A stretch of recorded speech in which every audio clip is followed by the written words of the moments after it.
Welcome to Let's Be Briefed. I'm Sydney, And I'm Sarah. and this week we're going to be talking about local urban legends that we've experienced as part of our Halloween October series.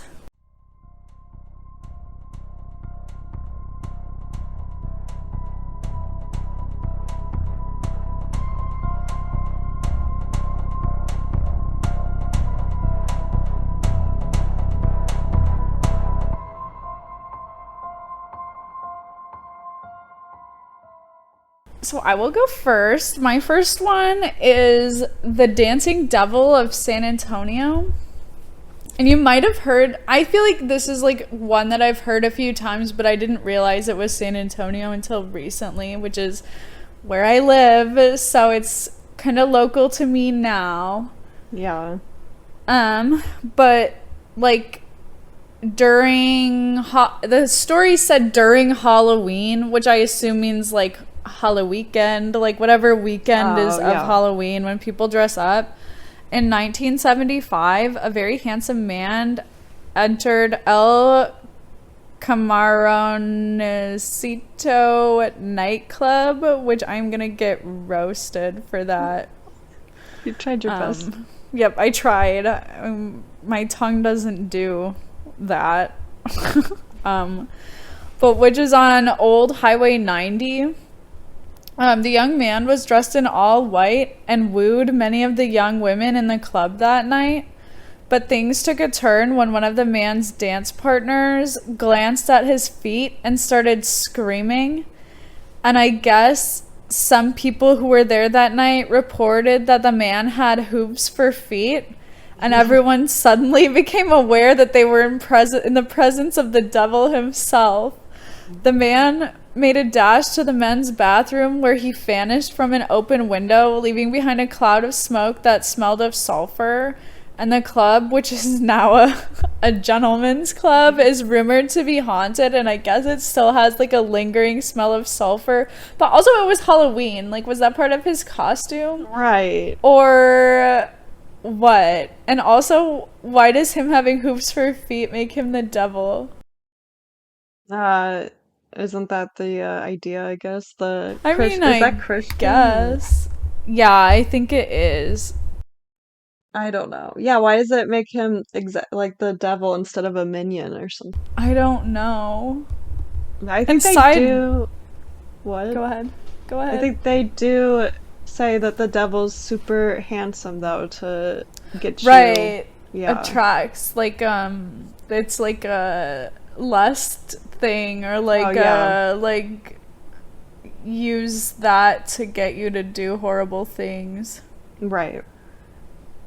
Entice you, I guess. And I guess this is not an urban legend. This is something I did witness in San Antonio, but this is really off topic. It has to do with hooves.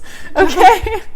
One time, okay, my grocery store has a like guard in the parking lot so people's cars don't get stolen. Like they have like Yeah. security, right? And one night there was like a man who was clearly homeless in the store, and I think that they were concerned that he was going to steal stuff. Oh So yeah. they had the security guard following him around, and also he was harassing, like he was making people uncomfortable in a way that was like, okay, the security guard's just walking around following him to make sure he doesn't do anything creepy Right. or like, you know what I mean? Like he was clearly not mentally stable. Yeah, that's Um, scary. but when we were checking out, he first tried to go to the self checkout, but they at that time it was like card only, and he only had cash, so he Oh. ended up in the like checkout line behind us. And as he was standing there, he pulled out like a wad of towels, pink towels, specifically pink. And Okay. he like held it up and showed the guard and showed me and Mark. And then he started unwrapping it, and it was a animal leg with hoof Oh, you attached. did tell me that, I think. Yeah. Yes. Yeah. Oh, I was so fucking scared, and I'm sure that's why he had it, but oh my god, I was Right. terrified. Especially because, like, brujeria is such a big thing down here, and I know I said that wrong, don't come at me. But, like, witchcraft from Mexico is so huge down here that it Yeah. really freaked me the fuck out, and I was like, he just fucking cursed me. Yeah, that is And crazy. yeah, it was so scary and disgusting because, like, why does he have a dead animal leg Right. wrapped up in his towel? Like, it was so creepy. Yeah, just in his pocket. And yeah, I feel like he had like bags or something, and I thought he Oh, was digging through the bags to pull out cash, and instead he pulled out like a dead animal leg. wow. He thought Yep, that could pay for it, I guess. maybe it could. That is scary. Yes. Okay. Well, my first urban legend is in Indianapolis, which is where I grew up.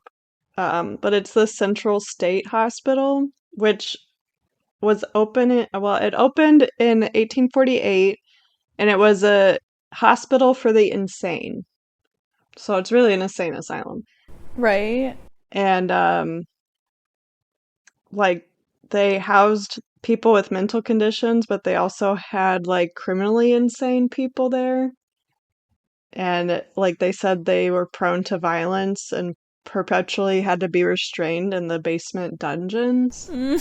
So like now it's been decommissioned, but people like go there and say there's like scary activity, like ghost activity and stuff.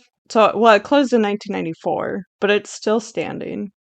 And they say like they still see like shadows in the windows or like hear footsteps like on the grounds and inside, like if you were to go inside. And they hear like moaning and screaming because of like the physical assaults that they had there. So like Mm. I feel like one of the ghost expedition like TV shows went there too. Oh, cool. But yeah, the guy I dated like a while ago talked about it and he said he went with his friends and they heard stuff there too. So Mm. yeah, but I want to go there. I don't know. I was supposed to go with him, but we broke up. And I was living up here at the time, so it's like I'm not going down there just Oh, for yeah. yeah. Um, but I do have one other one for Indy Okay. since it's with Indy. Okay. Well, it's close to Indy. It's in Shelbyville, which is like 45 minutes away, I feel like. But they say like there's a certain road there that if like you drive to it at night and you turn off your lights and like you put your car in neutral, then your car is supposed to like be pushed, like as if ghosts are pushing it. And also Yeah. they say like you might see like a hand or like something press up against the windows too, like while they're pushing it. So like me and my friends in high school, we did that. We went there at like 3 a.m. and like tried it out, but like nothing happened. That was spooky. I think my boss has told me about that one too, because he lived in Indy for a while. Oh yeah. I feel like it's a common like urban legend. And like just because Yeah. it's like a road with just trees, like trees overhanging everywhere. Oh, creepy. Yeah, like you go there at night anyway and turn off your lights and it's gonna be scary. Uh, But yeah. this is a short one and not the one I have planned, so I will be telling two also. But Okay. when I was going to Stout in Menominee, there was like a school that had been abandoned, and a Ooh. couple of guys I knew were trying to get into the building to explore it, right? Yeah. But all of the like doors and windows on the ground floor were like sealed. Like you couldn't get into anything. And to get Yeah. into the building on the second story, they broke a window, which, first of all, one of them punched the window and cut up his hand like Oh an my idiot. God. Yeah. And like they crawled in through a second story window somehow. And then they went to the cafeteria because obviously, like, the dude who's bleeding is like, Oh, needs to eat something because he's like starting to pass out. Probably because right. he's so freaked out or whatever. I don't know. They fed him some, like, there was still food in the cafeteria, and they ate some of it. And then they bandaged up his hand, I guess, like wrapped it up in something, and they were like walking around the building. And I really don't know if this is true, but like one of the girlfriends of the guys like told me this, so I don't think it's super made up unless they lied to her. Oh, yeah. She was one of my roommates, but they like came across a room that had like lit candles in a circle with like a little gold statue in the middle. And they took the statue. They literally have the little gold statue. But I mean, that means either someone was in there when they were in there, but all of the doors were sealed. So like, how did they get in? Because they had to break a window to get inside. Right. And also, like, that person or whoever it was probably still in there, but the candles were lit and the statue... Actually, this is I lived with one of the two guys. Now that I'm thinking about it, I lived with him. But... That's scary. Yeah. So that's not really haunted, but it's creepy. Right. Nothing happened. It's not really an urban... It's my own urban legend. Right. Yeah, nothing happened with the statue, but I don't know. And then the one I actually have planned for this is the Paulding Light in Paulding, Michigan, which I have seen myself. Oh, really? Yeah. And I guess it's been observed as far back as the 60s. In 1966, a group of teenagers reported a mysterious light to the local sheriff, and since then, the light can be observed every night from, like, one particular spot on a road. And, like, in my experience, you can see it when you stand at the spot on the road, but, like, as you get closer to it, it disappears, but people who are still, like, on the other end can see it.